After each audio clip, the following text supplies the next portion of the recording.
Radhe Radhe friends, good morning. আমি সকালে tiffin খেয়ে সাজুগুজু করে বরের সাথে বেরিয়ে গেলাম থেরাপি নিতে। আর আকাশ মেঘলা, সুন্দর হাওয়া দিচ্ছে। তবে রাস্তায় বাইক যতক্ষণ চলে আমার খুব ভালো লাগে। থেরাপি নিয়ে আসার পথেই সে যেখানে চাষ হয় সেখানেই সেই টাটকা সবজিগুলো বিক্রি হয়, সেখান থেকে কিছু সবজি কিনে বাজারে এলাম। সেখান থেকে কিছু মাছ আর মিষ্টি দোকান থেকে কিছু মিষ্টি কিনে নিয়ে চলে এলাম বাড়িতে। আর এই ভিডিওটা আমার রাখি পূর্ণিমার দিনের।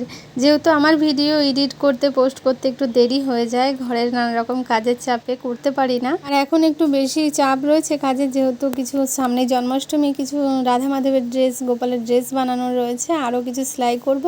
এই সেলাই টেলাই নিয়ে ব্যস্ত রয়েছি, তাই ভিডিওগুলো একটু বেশি দেরি হয়ে যাচ্ছে এডিট করে পোস্ট করতে। আমি চেষ্টা করব যখনকার ভিডিও তখনই ওটা এডিট করে পোস্ট করবার। তো আজকে সারা দুপুরে সব কাজবাজ সেরে রান্নাবান্না খাওয়া দাওয়া সব হয়ে গেছে। তারপর আমি একটা রাধা মাধবের ড্রেস কাটিং করেছি, আর এর পরের ভিডিওতে তোমাদের সঙ্গে সেই বানানোটা শেয়ার করব। আর তোমরা অবশ্যই কমেন্ট